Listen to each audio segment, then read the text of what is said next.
Buenos días. Aquí tengo algunas notitas. Estuve escribiendo algunas ideas cuando me pidieron que presentara a Eduardo Rojas, cosa que al principio me pareció fácil. Dije, hay tantas cosas que se puede decir de él, y después se fue tornando cada vez más dificultoso justamente por eso mismo. En realidad, casi hay que empezar a ver qué puedo dejar afuera, qué puedo subrayar, y todo es importante. Hay algunas palabras que yo asocio directamente con Eduardo Rojas, como la palabra paisaje, bosque, patrimonio, cultura, palafito, azul, puerta azul, unicornio azul. Pero también hay algunos conceptos enlazados que inmediatamente se me vienen a la memoria cuando se habla de él o de su obra. Bordemar, la palabra por sí misma habla de esta mixtura, de esta relación, pero también la palabra collage, los conceptos tradición y vanguardia, tradición y modernidad. Estos juegos de palabras o estas conjunciones de palabras reflejan bastante bien la compleja personalidad de Eduardo Rojas, así como la riqueza de su obra, que en algunos casos pueden parecer incluso términos antagónicos. Cuando se dice tradición y vanguardia, pareciera que son dos palabras enemigas, pero en la obra de Eduardo Rojas se transforman en conjunciones armoniosas y dialogantes. ¿Quién es Eduardo Rojas? Es un chilote, pero un chilote del norte. Él no nació en Chiloé. Su infancia transcurre en los áridos y secos paisajes del norte de Chile. Pero también es un navegante. Y en su viaje recaló en el puerto de Valparaíso, donde estudió la carrera de arquitectura y pudo admirarse, como él mismo lo dice, en algunos de sus textos, de ese sorprendente diseño espontáneo de las casas que ocupan los cerros de la ciudad-puerto más importante del país, y desde el punto de vista del patrimonio, una de las más importantes del mundo. En 1977, creo que esa es la fecha, espero no equivocarme, llega a Chiloé, acompañado de su amigo Renato Vivaldi y de su compañera de viaje, Luz María. Entre otras cosas, funda el taller Puerta Azul, que una de sus actividades principales fue defender los palafitos de Castro. Se encabeza una campaña potente justamente en defensa de los barrios palafíticos que en ese momento, por alguna decisión de alguna autoridad, se consideraba que era necesario demoler. Afortunadamente resultó bien esa campaña y ahí están los palafitos transformados en una de las imágenes patrimoniales más relevantes de Chile y de América. En el transcurso de su trayectoria profesional ha desarrollado una serie de obras que empezar a nombrarlas todas aquí no sé, sería un poco inútil, sobre todo porque más tarde Eduardo mismo va a referirse a ellas, pero a mí las que más me gustan son el Museo de Arte Moderno, el Unicornio Azul, la Feria de Techo de Alcagüe. También ha desarrollado obras importantes en términos de vivienda y en parques nacionales como el Parque Pumalín, en el Parque Tantauco también. Pero más que enumerar obras, en realidad, subrayando un poco el quehacer de Eduardo Rojas, su trabajo se ha ido balanceando en varias direcciones. Por un lado, y quizá una de las cosas más importantes, ha sido su capacidad para reinterpretar la arquitectura y poder de algún modo establecer estos vínculos, que él mismo lo dice en algunos de sus textos, entre la simplicidad volumétrica y la complejidad de las texturas en estas tejuelas, que son siempre un aporte singular en cada uno de los casos. También él ha reciclado construcciones antiguas, mediante la inclusión de programas nuevos y actualizando el lenguaje de la propia arquitectura, pero sin destruir aquello que era su sustrato esencial, patrimonial. Ha trabajado en la restauración de iglesias, en la reparación de barrios. Es como un médico, ha ido curando cosas dañadas o heridas. Bueno, Anders Wasser, el gran arquitecto austríaco, dice eso, que los arquitectos debiéramos ser unos médicos de la ciudad y unos médicos de la arquitectura histórica. Curarlos siempre. La curación es lo más relevante. Y también ha desarrollado una serie de obras nuevas, pero en estas obras nuevas nunca ha dejado de lado lo patrimonial, lo histórico, la memoria. y siempre estará presente la relación digamos, el enriquecimiento de lo global a través del rescate y la valoración de lo local. En síntesis, Eduardo Rojas es un arquitecto sensible, inteligente, comprometido, que desde hace bastante tiempo ya merecía haber sido distinguido con el Premio Nacional de Arquitectura. Muchas gracias. Buenos días, amigos, amigas. Realmente es un privilegio estar acá el día de hoy, en un lugar donde siempre, y tal como lo expresó con sus bellas palabras Claudia y Loli, me he sentido muy valorado y muy querido. Le preguntaba a Claudia, porque en realidad no me acuerdo muy bien, ella tampoco se acordaba, que en el siglo pasado una de las dos escuelas me invitó a dar la clase inaugural de un seminario de arquitectura sustentable latinoamericano. En esa época recién se estaba hablando de sustentabilidad y pensábamos que la sustentabilidad tenía que ver con los temas de eficiencia térmica, los temas de arquitectura bioclimática, y por lo mismo le planteé a mis amigos que me habían invitado, los profesores, qué tenía que ver yo con la sustentabilidad. Y ellos me dijeron, tú eres el más sustentable de todos nosotros porque tú sustentaste tu arquitectura en la arquitectura preexistente. Y por lo mismo, en esta suerte de gira artística que me ha tocado iniciar el día de hoy acá en Concepción y que continúa en la Bienal en el 26 de octubre y luego en noviembre en Iquique, me pareció que podía ser justamente ese concepto, la arquitectura preexistente de un lugar, como soporte de la arquitectura contemporánea de un lugar, el tema que debería tratar en esta clase inaugural.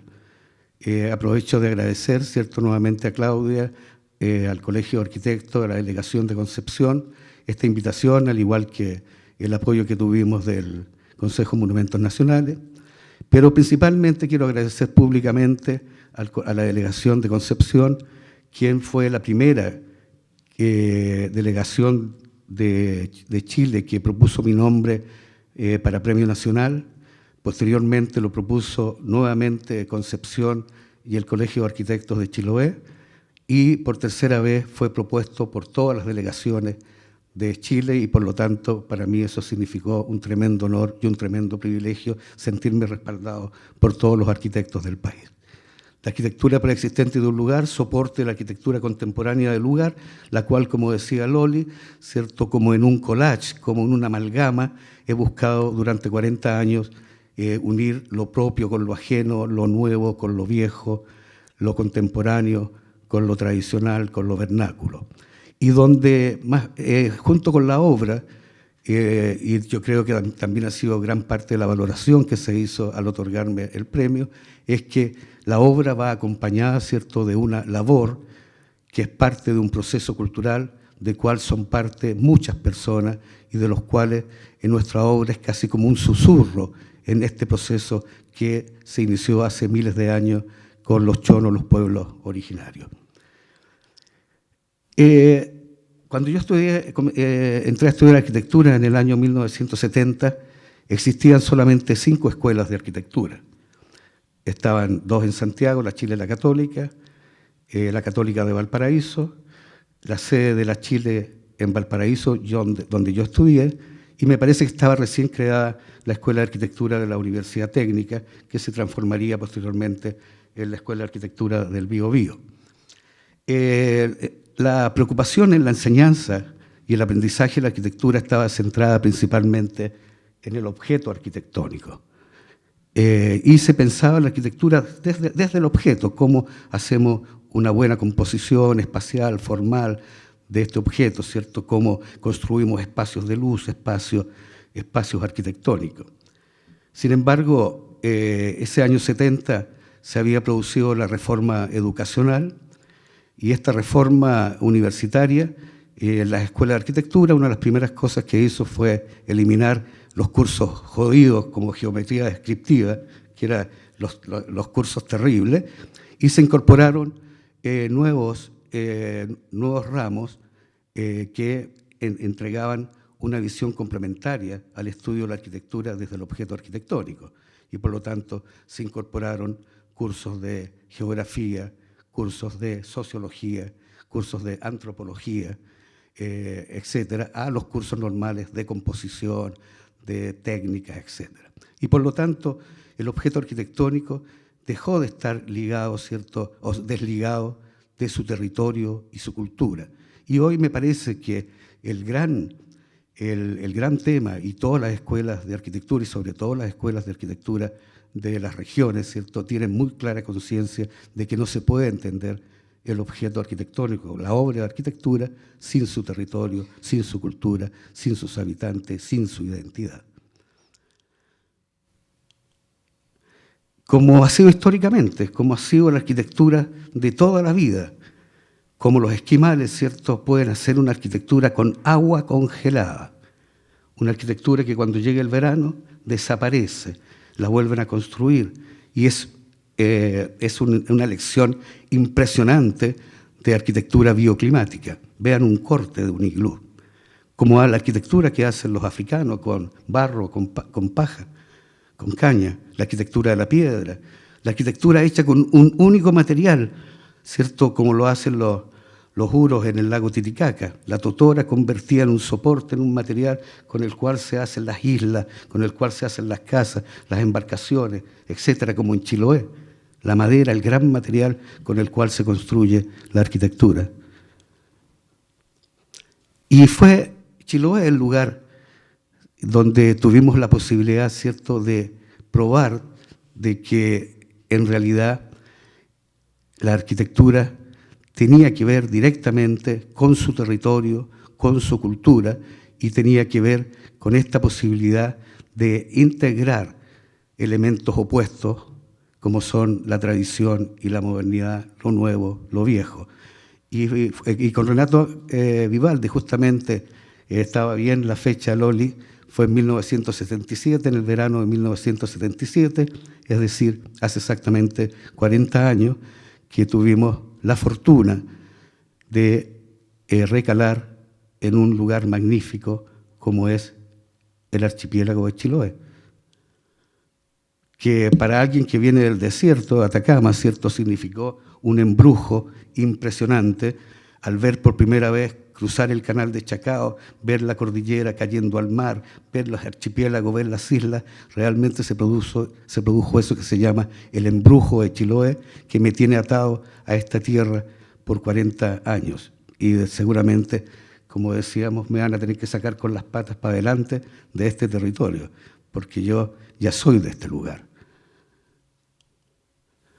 Hace 40 años éramos jóvenes, bellos e indocumentados, ¿cierto? Y aterrizamos en Chiloé en un tiempo en que la iglesia era de color naranja, en un tiempo que eran los últimos coletazos del Puerto Libre de Chiloé, y la fascinación y el embrujo fue inmediato. Primero, descubrí que existían los palafitos. Nadie me había hablado jamás de que en Chile existía una arquitectura de esta manera. Al verlo fue realmente sorprendente y emocionante, porque era lo que a mí tanto me interesaba, ¿cierto?, que es lo que había aprendido, ¿cierto?, en la universidad, de que la arquitectura tenía que ver con su territorio y tenía que ver también con esa condición de una enseñanza que nos pareció muy importante en esa época, que era que la arquitectura podía ser sin arquitectos, es decir, una arquitectura que no necesariamente existía la figura del arquitecto como el gran ser iluminado, ¿cierto?, que iba a resolver los temas de los espacios de los ciudadanos, sino la arquitectura donde los arquitectos eran los propios habitantes, donde la arquitectura la hacía un maestro mayor, no necesariamente un iluminado, como los iglú, como las casas de totora de los huros en el lago Titicaca.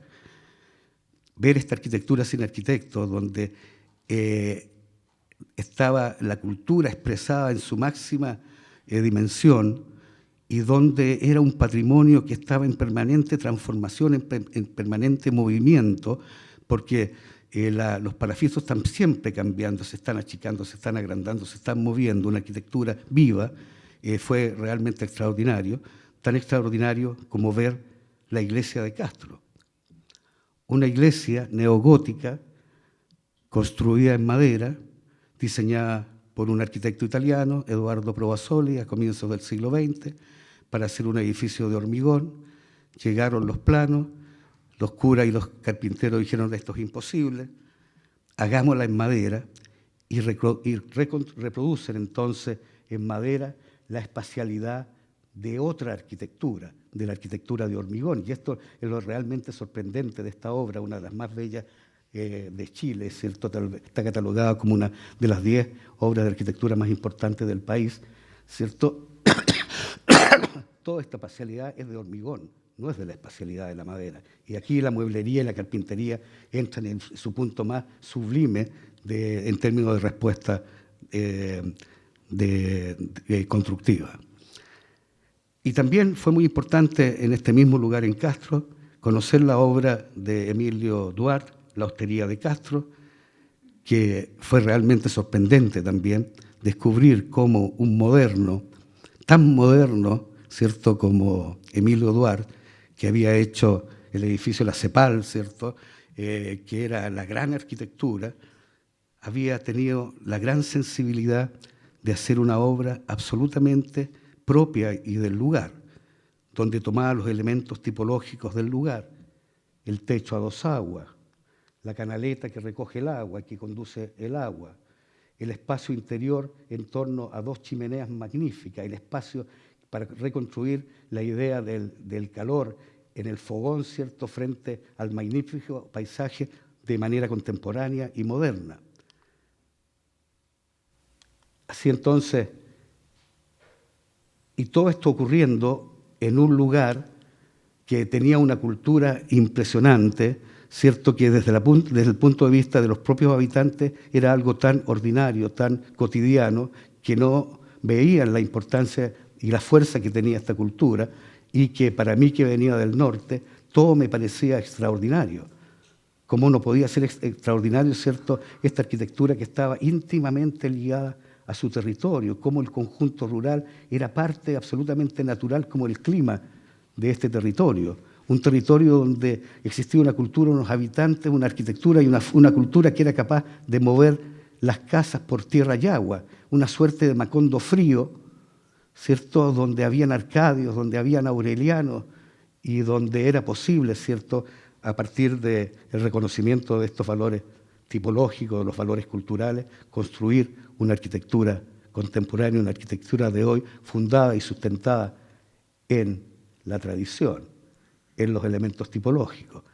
Y por lo mismo voy a centrar esta charla en estos 2 elementos tipológicos, como desde la tipología y desde la acción en torno a los barrios de palafitos y a los palafitos hemos hecho nuestra arquitectura, y cómo también en torno a la dimensión de las iglesias patrimoniales hemos desarrollado también mi trabajo. Me voy a centrar en lo que hemos hecho en torno a estas 2 tipologías, y teniendo muy presente, ¿cierto?, esta forma de hacer la arquitectura y las enseñanzas de la mirada de Emilio Duarte, que, como dice Beto Elías, es casi una arquitectura posmoderna y no una arquitectura moderna, la arquitectura de la hostería de Emilio Duarte.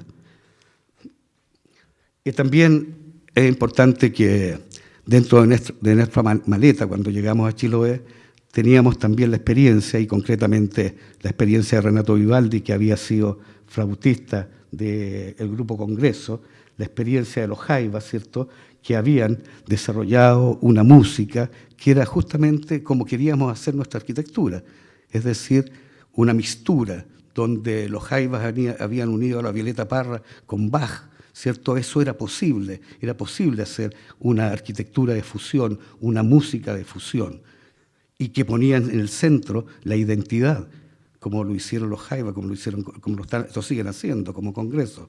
Y también teníamos, ¿cierto?, la enseñanza de Germán Aristizábal, que había sido maestro en la escuela, el gran artista chileno, para el cual era posible también mezclar las cosas más impresionantes. No se ve muy bien acá, pero es posible mezclar una locomotora con un caballo, era posible producir encuentros felices entre distintos elementos. Y teníamos también como gran ícono y como gran referente la obra de una artesana chilota, Nelly Alarcón, que había tomado los tejidos, que había tomado las técnicas antiguas y las había traído a la contemporaneidad y había desarrollado una moda chilota en los años 70 que estuvo en París, que estuvo en el Espacio Cardán, en fin, que tuvo un tremendo auge a nivel nacional e internacional. Había también una posibilidad, ¿cierto?, una enseñanza, una lección en términos de tomar los elementos del pasado, tomar las texturas del pasado, tomar los materiales del pasado, tomar los materiales que no eran del pasado, que no eran de la propia contemporaneidad del lugar y que eran también parte de la propia modernidad del lugar. Había que entender este territorio, había que nombrar cosas que no tenían nombre, como el bordemar. ¿Qué es este espacio intermareal entre la tierra y el mar? ¿Qué es este lugar en que el agua se recoge 700 metros y es el fondo del mar el que queda expuesto y que permite la recolección de algas, de mariscos, que aquí lleguen más de 300 aves a alimentarse de este bordemar? Que cuando sube a la marea, ¿cierto?, es posible ir a la pesca, es posible la navegación. Por lo tanto, la arquitectura era parte de este territorio que tenía esta energía, que tenía esta forma de ser, este ritmo que imponía el lugar. Que existía una cultura de la madera, donde los elementos tipológicos eran esencial, cultura con la cual se había montado la tradición y se había montado la vida. Abajo podemos ver una foto de Mechuque, muy pequeñita, pero ahí vemos que toda la arquitectura es construida en madera, las fundaciones, las paredes, los techos, las ventanas. Lo único que es ajeno son los vidrios y los clavos, ¿cierto? El resto es todo arquitectura, y es todo madera, y cómo cada madera que viene de la selva fría, ¿cierto?, va teniendo una función específica en la construcción. Los pollos son de luma, porque es muy densa, o los pollos son de ciprés, porque es imputecible. Las estructuras son de madera colorada, los revestimientos son de tejuela, los revestimientos interiores son de mañío, es decir, cada madera va teniendo un uso específico en la obra.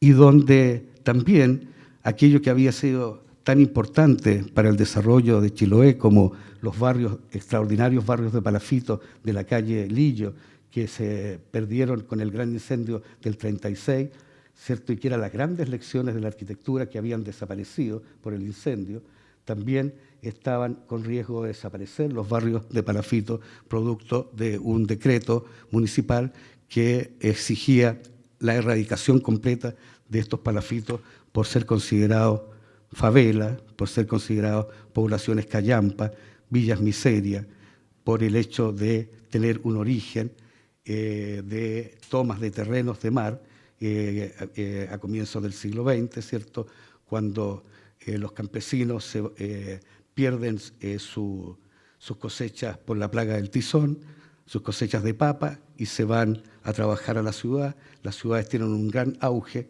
portuario, producto de que no existe el canal de Panamá, por lo tanto todos los barcos están obligados a pasar por Chiloé y se van a vivir y se toman estos terrenos y ahí construyen sus casas, y por lo tanto esa condición, ese origen, permite a las autoridades el intento de su erradicación.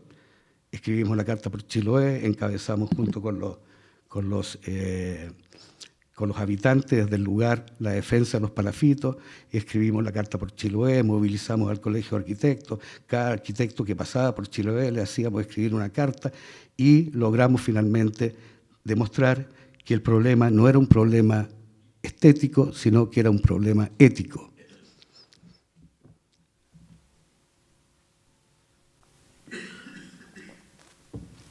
Y que lo que correspondía hacer acá, más que erradicar, era dotar a estos barrios de agua potable, de alcantarillado, de energía eléctrica, repararlos, darles dignidad, darle dignidad al habitar estas construcciones, este patrimonio vivo. Y fue así como se fueron haciendo un conjunto. Finalmente se radicó solamente un barrio y quedó el 80% de los barrios de palafitos existentes, y se hicieron una serie de trabajos que finalmente llegamos a que los palafitos a comienzos del siglo XXI, ¿cierto?, habían renovado su imagen a través de programas de dotaciones de servicios, de reparaciones, de proyectos de pintura, en fin, que fueron mejorando la calidad y la condición de los palafitos, y que permitió y que fue el punto de partida también para una renovación urbana tremendamente importante. La condición palafítica también está muy inserta en nuestra obra temprana, la obra del taller Puerta Sur, en este caso el refugio navegante, que ya no existe y que también nos enseñó que la arquitectura de Chiloé no era una arquitectura permanente, eterna, sino que era una arquitectura efímera, y donde lo muy importante era entender de que esta arquitectura era parte de un proceso cultural, y que lo importante era ser parte de ese proceso, y donde la obra iba dándole potencia a la identidad del lugar, pero que perfectamente podía desaparecer o se podía transformar.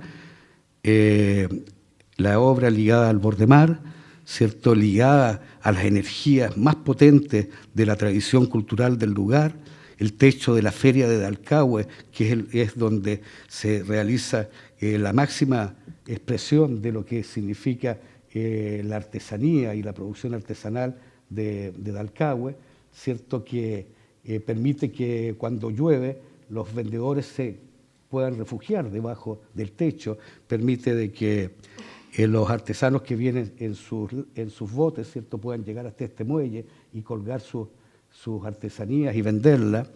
En fin, cómo la arquitectura es por la cultura y la obra surge desde la cultura. No es que se nos había pedido colocar un techo que tapara la feria. Nosotros dijimos, no, vamos a hacer un techo que se mete al mar y que resguarda la feria. Bueno, el tiempo pasa, la obra de madera va teniendo transformaciones. Esto nos habla de que la arquitectura en madera es una arquitectura que está en permanente cambio, en permanente transformación.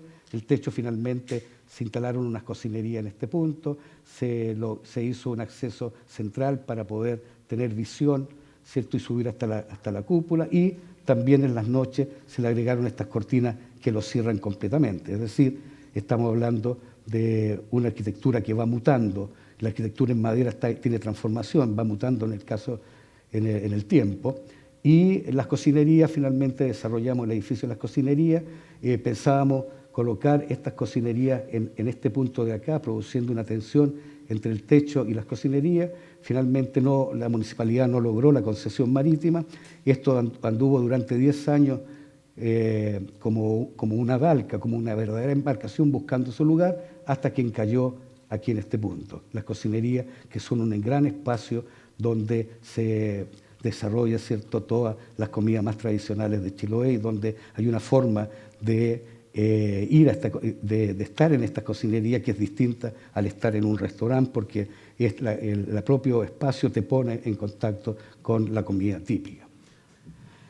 Y entendemos entonces que la arquitectura en madera es una arquitectura ecléctica, es una arquitectura que va mutando, es una arquitectura que se transforma, y es una arquitectura que, por estar construida también con un material orgánico como la madera, también es una arquitectura que es finita, es una arquitectura que puede desaparecer, ya sea por el paso del tiempo, por los xilófagos, por las patologías propias de la humedad, de la lluvia, del viento, o por el fuego, que puede hacer desaparecer en un instante, ¿cierto?, una obra patrimonial.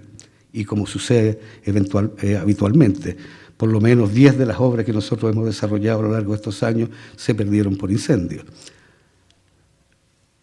Esta es una de nuestras últimas obras, que es la restauración del palafito más antiguo de Chiloé. Este palafito, en los años 60 se le tomó esta foto. En los años 80 había perdido toda su cubierta, se le puso un techo a 2 aguas porque esta cubierta, que era de tejuela, estaba llena de gotera y por lo tanto era más fácil hacerle un techo a 2 aguas, y fue lo que se hizo. Y este año volvimos a darle al palafito, ¿cierto?, su magnificencia, ¿cierto?, con esta suerte de corona que le da esta dimensión de identidad tan potente y que retoma las energías del pasado. Decía que a comienzos del siglo XXI, entonces comienza una gran renovación urbana, cambia el paradigma, los palafitos ya no son solo para las fotos, sino también es posible habitarlos, tener la experiencia de habitar un palafito, y comienza entonces un proceso de renovación que parte con este hostal, que es un primer hostal para mochileros, ¿cierto?, que se hace sobre la base de un lucernario, que es parte de un aporte que hicimos a la arquitectura de Chiloé y que ahora ya es un elemento tradicional de la arquitectura chilota, y que comienza entonces una serie de obras que van cambiando y donde la arquitectura palafítica comienza a ser el soporte de la arquitectura destinada al turismo cultural. Desarrollamos el proyecto del Hotel Boutique Palafito 1326, en el cual también ponemos en valor todos los íconos y los materiales chilotes, la madera, la lana, la fibra, que se hacen parte del lugar. Otros arquitectos, Eugenio Otúzar y Tania Gebauer, también realizan estos pequeños hoteles en medio de los palafitos, estos cafés, obras que estuvieron en Venecia, en la Bienal de Venecia, como ejemplos de cómo el patrimonio del pasado puede ser soporte del patrimonio del futuro, cómo el hecho palafítico, ¿cierto?, en el palafito de Cucao también se hace parte del lugar, una forma tradicional y tipológica de hacerse parte del territorio, cómo la arquitectura toma el paisaje y se hace parte del paisaje. El palafito Pedro Montt 525, una vivienda, ¿cierto?, para unos amigos que se construye, ¿cierto?, y tomando todos los elementos tipológicos, donde a nivel de la calle la casa toma las mismas alturas de las viviendas existentes y hacia el mar, ¿cierto?, asume este cambio de escala, que es lo que está sucediendo como cambio de escala en general dentro de todo el grano de los palafitos. Aquí hay cosas fantásticas que son anecdóticas, pero no dejan de ser notables. Esta casa es una vecina que en su ventana, ¿cierto?, tiene lleno de perritos dálmatas. Y mi clienta le trajo más perritos dálmatas y ella puso en su ventana todos estos animalitos que son, ¿los reconocen? Que son este ratón, un ratón muy conocido y que nos daba las buenas noches en los años 70, ¿cómo se llamaba? El topollillo. Está lleno de topollillos, ¿cierto?, que hacen un contrapunto de ventanas con los 101 dálmatas. Este es un palafito de un aparhotel de 7 departamentos, el palafito Loft, que se construye también sobre una calle, una suerte de calle interior.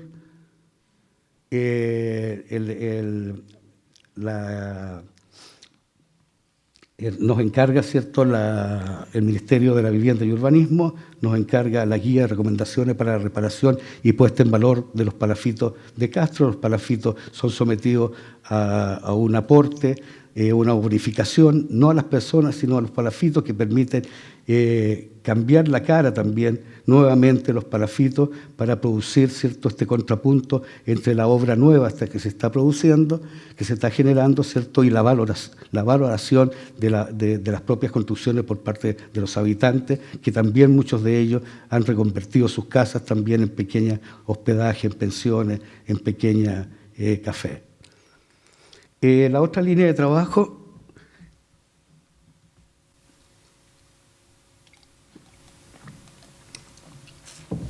es el de las iglesias patrimoniales. Las La tipología de las iglesias chilotas es muy simple, es el clásico volumen con un techo a dos aguas, en que el lleno predomina sobre el vacío de las ventanas y que tiene una torre fachada con un pórtico. Interiormente tiene una bóveda central que remata en el altar y tiene dos naves laterales que rematan en la sacristía y la contrasacristía, y esta arquitectura, por supuesto, que está soportada en la tremenda y fuerte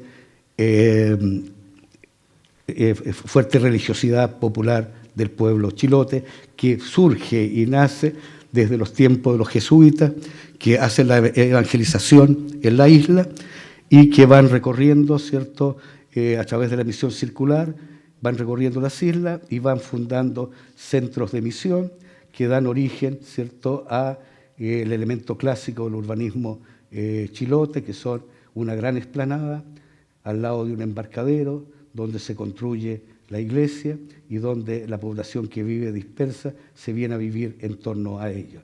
Este es un urbanismo a ras de agua, único en el mundo, que surge desde la misión circular y que genera el valor universal excepcional en que la iglesia es el edificio más importante de los poblados y las ciudades, y que es una de las razones por las cuales las iglesias son declaradas patrimonio mundial, y que es justamente lo que destruyó el centro comercial del Mall de Castro, que con esa tremenda dimensión, ¿cierto?, minimizó la presencia de la iglesia en el paisaje de la ciudad, aparte, digamos, de las transformaciones culturales que significa.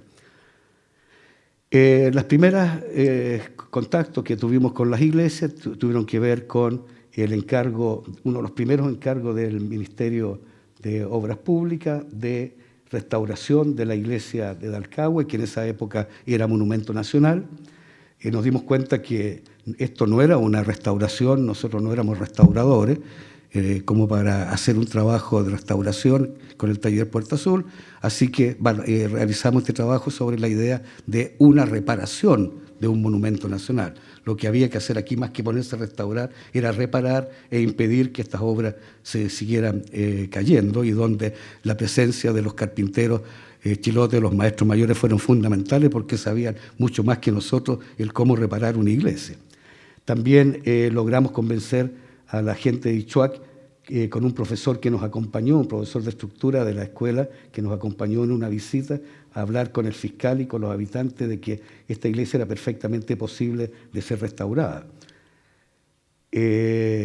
También había sucedido algo, que las iglesias eran consideradas obras que ya estaban pasadas de moda, que había que echarlas abajo porque estaban viejas, llenas de goteras, toda la cosa. Habían llegado unos sacerdotes españoles que habían promovido estas iglesias tipo A, que según ellos eran mucho más calientitas, eran más fáciles, más acogedoras, e incluso rompían el elemento clásico de la torre fachada y el pórtico. En este caso, en Putemún, la torre está allá arriba del cerro, en este caso la torre está al lado, en este caso ponen un pórtico peinado al medio, en fin, van generando toda una arquitectura desde esta modernidad que tiene disgregados los elementos que son propios de la arquitectura tradicional. La iglesia de Curaco de Vélez se había incendiado y habían construido una iglesia tipo A, y nos encargaron que desarrolláramos un trabajo de darle más dignidad a esta iglesia, y propusimos entonces reintegrar los elementos típicos, ponerle una torre en la parte delantera, ¿cierto?, y agregarle el pórtico, y de esa manera entonces logramos unir los elementos de la arquitectura que se habían dispersado. Y desarrollamos dos iglesias en base a una planta cuadrada, que fue la iglesia de San Sebastián y la iglesia de San Pedro, que volvían nuevamente a unir estos elementos que se habían disgregado. Por aquella época también estaban recién nominándose las iglesias Monumento Nacional. Estaba la iglesia de Quilquico, era una magnífica iglesia, empezó en su proceso de deterioro, la comunidad se achicó, no habían tantos recursos para mantenerla, fue nombrada de monumento nacional, la comunidad dijo, ahora que es monumento nacional van a llegar los recursos para arreglarla, nunca llegaron los recursos porque la nominación, esto era solamente nominal, no era con recursos incorporados y por lo tanto terminaron abandonándola, la dejaron caer, que es algo típico que sucede con las construcciones de madera, se dejan caer, las construcciones se quiebran al centro, esto en un proceso de entropía vuelve la madera a convertirse en suelo, a convertirse en polvo, y construyeron, tomando como base las iglesias que habíamos hecho, construyeron su propia iglesia y diseñada por ellos, ¿cierto? Y abandonaron la iglesia antigua que terminó en el suelo al igual que esta. Se destruyó un monumento nacional. ¿Qué hacemos? El Colegio de Arquitectos, el Obispado y el Taller Chiloé de la Universidad de Chile, entonces crea la Fundación Amigos de las Iglesias de Chiloé para desarrollar el trabajo de restauración de las iglesias. Y los arquitectos de Chiloé, cada uno apadrina una iglesia. A mí me tocó trabajar en 3 iglesias, en la iglesia de Teupa, que es muy característica porque al lado está este cementerio que está hecho con estas pequeñas casitas. Nos tocó también trabajar en la iglesia de Castro. En la iglesia de Castro habíamos tenido una experiencia muy interesante, porque aquí, en este lugar, existía un gran retablo que era muy similar a los altares y retablos laterales que está aquí en la parte central. Algo se ve ahí en esa antigua foto. Sin embargo, ese retablo, ¿cierto?, era de los tiempos en que la misa se hacía de espalda a los fieles y por lo tanto había que dar vuelta el altar. Entonces pasó el padre Gabriel Guarda por Chiloé y los franciscanos le preguntaron, padre, ¿qué hacemos aquí? Y él propuso que se desarmara el retablo central y se colgara un Cristo del siglo XVIII, flotando en el aire, ¿cierto? Y que con parte del altar se hiciera el altar ya mirando de frente al público y se construyera también el ambón y otros elementos. Bueno, el proyecto era muy simple, ¿cierto? Lo que iba a pasar iba a ser magnífico, pero la gente no lo entendía. Y a mí me encargaron el trabajo de echar abajo el retablo principal, ¿cierto? Y levantar el Cristo. Por supuesto que se armó una polémica tremenda porque se estaba destruyendo el retablo que habían construido los maestros tanto que esto, y además estos salvajes que venían a destruir esta cosa y poco menos que nos querían linchar, más aún cuando bajan un San Francisco de yeso de la parte alta y al bajarlo se rompe la cabeza, lo montan y lo dejan medio girado y entraban entonces las señoras y decían, ¡ay, el pobrecito de Asís mira despavorido cómo estos salvajes destruyen este retablo central! Y ahí entonces sucedió un milagro macondiano. Un día llego a ver la iglesia y llegó un camión que empiezan a sacar cosas dentro del camión, sacan un sillón de mimbre, como el sillón de Julio Iglesias, ¿cierto? Sacan un maniquí, le ponen una bata de plush roja, le ponen una peluca, una corona de espinas, una paloma con una flecha, un mundo quebrado, el Cristo peregrino. Había llegado el Cristo peregrino a este lugar, lo sientan en la silla de mimbre, lo llenan de cartas que venían por todo el mundo y toda la gente se centró en el Cristo peregrino y se olvidó de nosotros. Nosotros seguíamos trabajando adentro mientras todo el mundo iba a ver al Cristo peregrino. Igual nos sentíamos culpables porque el Cristo además hablaba también, y cada cierto tiempo decía, perdónalos, Señor, porque no saben lo que hacen. Nosotros decíamos, apúrate, desarmemos. Finalmente llega el momento que llega el mismo camión y todo sucede al revés, empiezan a meter todo, se va el Cristo peregrino, y era justo el minuto en que yo estaba dando la última indicación para dejar equilibrado la cruz. Y la gente nos mira y dice, el milagro. Cristo peregrino hizo el milagro, ¿cierto?, de transformar y convertir nuestra iglesia en algo absolutamente maravilloso. ¿Ah? Cosas que suceden en estos territorios. Igual nos pasó con la iglesia de Castro, que originalmente era de hormigón, ¿cierto? Se hizo en madera, se revistió en fierro galvanizado. Hasta los años 50 tuvo el color del fierro galvanizado.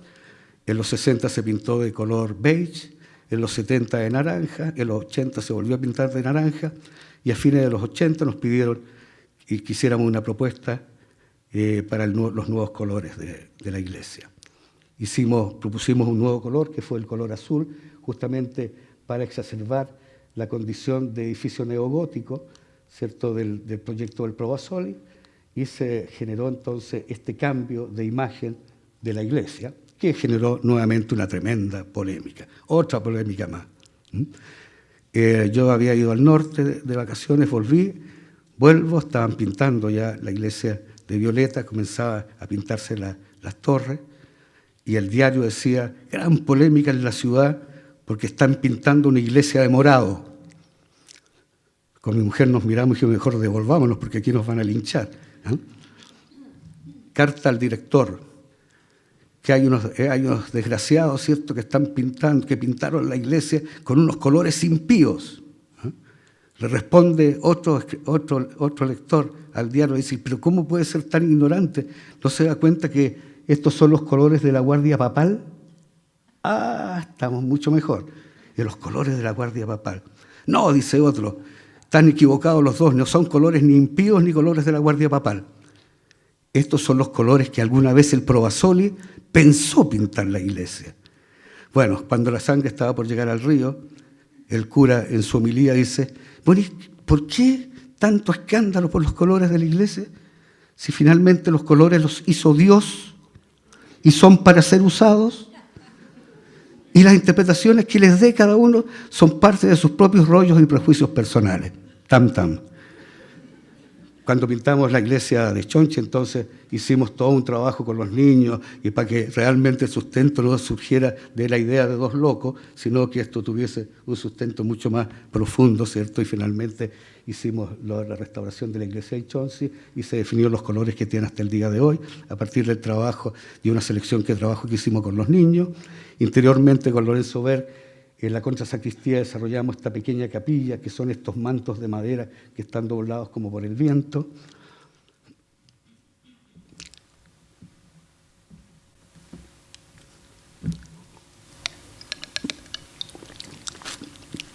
Y nos embarcamos en uno de los trabajos más alucinantes, que fue aplomar las torres de Castro y matar todos los xilófagos del interior de la iglesia de Castro, y para lo cual, ¿cierto?, conformamos un comité, el comité Aplomar las Torres, la Gran Minga de Castro, que juntó los $100.000 que se necesitaban para hacer el trabajo como contraparte de lo que ponía la Comunidad Económica Europea. Entonces aquí nuevamente era toda la energía, toda la fuerza, ¿cierto?, de la comunidad en su condición de minga, que apoyó a este comité y se hicieron 1000 cosas, bingo, cenas bailables, ramadas para el 18, cuadro verde, rifa, remates de obras de arte, en fin, 1000 cosas para juntar esa plata. Y del mismo modo también el grupo de carpinteros fue impresionante para poder convertir en algo fácil lo que era tremendamente difícil, que era aplomar las torres con 4 gatas enormes, ¿cierto?, con el cual se hizo este trabajo. Y ahí nuevamente pudimos entender, ¿cierto?, cómo la energía y la fuerza chilota y la dimensión de la cultura era fundamental en términos de la defensa y el valor del patrimonio y de la identidad. Y terminamos este trabajo, ¿cierto?, haciendo también una nueva propuesta de pintura que unía, que fuese como un resumen de todas las propuestas que había tenido a lo largo del tiempo y que es la que actualmente se está replicando y modificando. Cada vez que se pinta ya se está pintando con estos colores más definitivos. La comunidad de Tei tenía una bella y pequeña iglesia. Decidieron de que esa iglesia ya había cumplido su vida útil, la arquitectura de algún modo dentro de la cultura también tiene esa condición de que ya pasado un tiempo se deja y se construye algo nuevo, sin gotera, sin elementos. Ellos querían construir una nueva iglesia. El obispo les dijo, oye, ¿por qué no restauran la iglesia? No, no, no, queremos iglesia nueva, queremos iglesia nueva. Construyeron la iglesia, trasladaron sus imágenes, quedó la iglesia botada, abandonada, iba a caer, y la comunidad de Astillero necesitaba construir una iglesia, ¿cierto? Y el obispo les dijo, hablen con los de Tei, que les regalen la iglesia. Se las regalaron y los de Astillero la movieron y la trasladaron por 15 kilómetros, y ahí está la iglesia de Astillero hoy, convertida en una joyita que pudo haber desaparecido. Pero nuevamente aquí está toda la energía y la fuerza de la cultura, haciendo una obra cultural que realmente es magnífica. Luego de todos estos trabajos vino ya la declaratoria de Patrimonio Mundial de 16 iglesias Patrimonio de la Humanidad, llegaron los recursos, nosotros ya de alguna manera entraron nuevos equipos a trabajar en las iglesias, fueron muy polémicas todas las intervenciones, hasta que finalmente ya se ha llegado a un modus operandi, que es cómo se está haciendo las restauraciones actualmente, ¿cierto? En que se desarman interiormente toda la iglesia, se saca y se enumera pieza por pieza. Se entendió de que la arquitectura de las iglesias era un mecano que se armaba con puras ensambles, ¿cierto? Y por lo tanto era perfectamente posible desarmarlo, cambiar las piezas del ensamble, las piezas en mal estado, y volver a construirlas nuevamente, ¿cierto? Rápidamente el tiempo va a patinar esto y lo va a volver a su dimensión original, y interiormente se vuelven a colocar todas las piezas que vienen del siglo XVIII, siglo XIX en su lugar. Y por lo tanto se ha logrado ya un protocolo, una forma de hacer las restauraciones que nos parece que es bastante apropiada. Una de nuestras últimas obras, ¿cierto?, tiene que ver también con las iglesias. Es la iglesia, nos encarga la iglesia de Bodudahue, en la desembocadura del río Bodudahue, en un lugar llamado La Placeta. De algún modo, la idea es que la construcción de esta iglesia, que se hace en un lugar donde no hay poblados, sino toda la población vive dispersa en medio de las montañas inundadas de la cordillera, y del mismo modo, de la misma manera que se hacía la misión circular. Entonces, frente a una explanada al lado del embarcadero, se declara Camposanto, se invita al padre Antonio van Kessel. Él es un misionero holandés que lleva 55 años habitando estos territorios, y que es además un arquitecto increíble. Ha hecho más de 30 iglesias diseñadas por él y construidas por él. Yo lo estoy proponiendo que sea miembro honorario del Colegio de Arquitectos. Esta es una de sus iglesias de planta redonda. Además las diseña y las construye él con un equipo de carpinteros. ¿Y cómo lo hace, padre?, le digo yo. Yo me imagino, dice él, me imagino un gogo de obispo y hago una iglesia como un gogo de obispo. Ahí está, eso, así hago yo mi arquitectura. ¿Ah? Y por lo tanto es una forma, ¿cierto?, que entendemos de que finalmente también este misionero se hace parte del lugar y va haciendo esta arquitectura del lugar. El encargo era tomar como punto de partida la iglesia de Colo, que es la más pequeña de las iglesias patrimoniales, y construir con esta iglesia, que es el punto de partida, la iglesia de Bodudahue, recogiendo todos los sistemas constructivos tradicionales, ¿cierto?, aplicando los más de 30 ensambles diferentes hechos solamente con materiales artesanales, para lo cual, para hacer esta iglesia, llevamos carpinteros chilotes para enseñarle a los carpinteros del lugar a hacer todos estos ensambles para que la tradición no se pierda. Y así entonces diseñamos la iglesia de Bodudahue, que tiene las mismas proporciones de la de Colo, pero va teniendo su propia identidad. Toda la iglesia revestida en tejuela. La tejuela es del lugar, es de la zona, es de Hornopirén. Se hacen talleres participativos con los habitantes para definir qué tipo de recorte hay que poner. Previamente se hacen seminarios y capacitaciones con los carpinteros chilotes, que traen los modelos, cómo se hacen los ensambles, se enseña cómo se hacen todos estos ensambles. desde la idea de que la construcción de la iglesia es una escuela de carpintero y la iglesia, la obra, es un manual de conocimiento. La iglesia también, este proyecto incorpora todo, no solo recoge, ¿cierto?, la tecnología del siglo XVIII, de este sistema de Mecano con todas estas uniones sin cola, sino que además incorpora toda la tecnología de la modernidad. Por lo tanto, esta iglesia tiene eficiencia térmica, tiene climatización, tiene calefacción, ventilación, tiene acústica. Le encargamos a un acústico que hiciera la acústica y nos dice: no hay nada que hacer, la iglesia es perfecta, no hay que hacerle ni un tratamiento acústico. Las naves chilotas son magníficas, no es necesario hacer nada. Se incorpora además un gran mirador en la parte alta para poder ver el paisaje. Se decide que también por participación ciudadana que la ventana, el ícono de la iglesia, fuese este ícono con la estrella que recoge las pequeñas estrellas que están en el interior de la iglesia de Colo. Se mejora todo lo que es el sistema de escalera.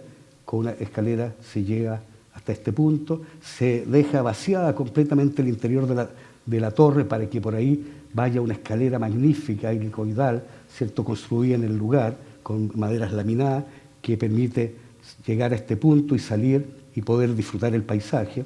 La campana se mandó a hacer a Inglaterra, a la misma fábrica que hizo las campanas del Big Ben, y que estas son las últimas campanas que crean porque la fábrica cierra.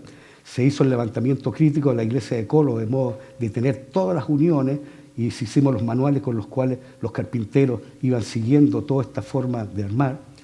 Se decidió de que que no se pintaban todo lo que son los altares, sino que los altares reconstruían toda la filigrana de la mueblería de Colo, pero se pintaban con las mismas maderas: el alerce, el laurel, el mañío, el ciprés, el rosado del ciruelillo, eran los que iban pintando las maderas.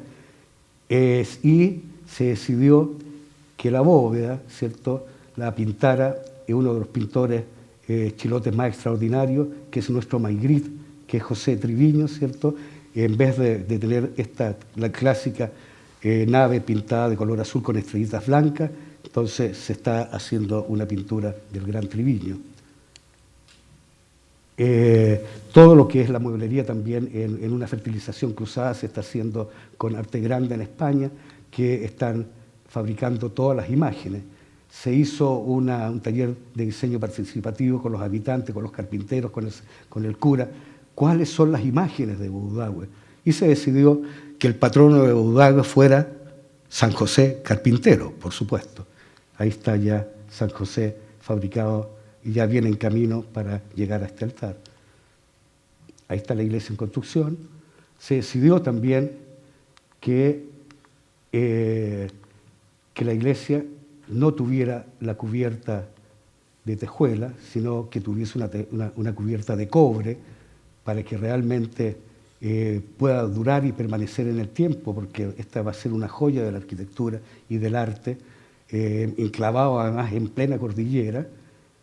Pero, paradojas de la vida, se fue a comprar el cobre y en Chile es imposible comprar planchas de cobre.